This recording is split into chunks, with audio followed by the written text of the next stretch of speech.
ಹೊಳೆನರಸೀಪುರ ತಾಲೂಕಿನ ಮಲ್ಲಪ್ಪನಹಳ್ಳಿಯ ಗ್ರಾಮ ಸರ್ಕಾರಿ ಹಿರಿಯ ಪ್ರಾಥಮಿಕ ಶಾಲೆಯಲ್ಲಿ ನಡೆದಂತಹ ಒಂದು ಘಟನೆ.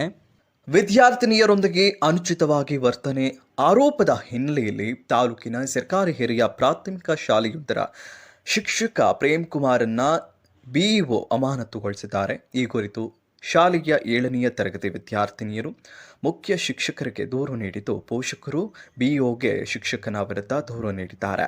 ಪ್ರಕರಣ ಕುರಿತು ಮಕ್ಕಳ ಹೇಳಿಕೆ ಪಡೆದ ಬಿಇಒ ಸೋಮಲಿಂಗೇಗೌಡ ಪರಿಶೀಲನೆ ನಡೆಸಿ ಆರೋಪಿ ಶಿಕ್ಷಕನನ್ನ ಸೇವೆಯಿಂದ ಅಮಾನತುಗೊಳಿಸಿದ್ದಾರೆ.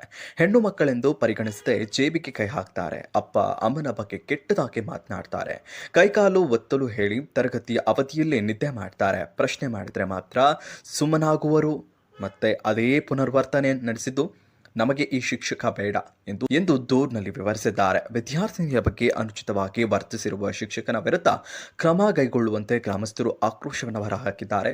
ದೂರು ಬಂದ ಹಿನ್ನೆಲೆಯಲ್ಲಿ ಶಿಕ್ಷಕನ ಬಗ್ಗೆ ಮಕ್ಕಳಿಂದ ಹೇಳಿಕೆ ಪಡೆದಿದ್ದೇನೆ, ಸಂಪೂರ್ಣ ಮಾಹಿತಿ ಪಡೆದಿದ್ದೇನೆ, ತಕ್ಷಣವೇ ಜಾರಿಯಾಗುವಂತೆ ಶಿಕ್ಷಕ ಪ್ರೇಮ್ ಕುಮಾರ್ ಅವರನ್ನು ಅಮಾನತುಗೊಳಿಸಿದ್ದೇನೆ, ತನಿಖೆ ನಂತರ ಸೂಕ್ತ ಕ್ರಮ ಕೈಗೊಳ್ಳುತ್ತೇನೆ ಎಂದು ಸೋಮಲಿಂಗೇಗೌಡರು ಹೇಳಿದ್ದಾರೆ.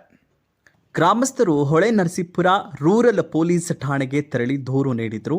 ಪೊಲೀಸರು ಯಾವುದೇ ರೀತಿಯ ಕ್ರಮ ಕೈಗೊಳ್ಳದೆ ಎಫ್ಐಆರ್ ಕೂಡ ದಾಖಲು ಮಾಡದೆ ಶಿಕ್ಷಕ ಪ್ರೇಮ್ ಕುಮಾರನ್ನ ಬಂಧಿಸದೆ ಲಂಚ ತಿಂದು ಸುಮ್ಮನಾಗಿದ್ದಾರೆ.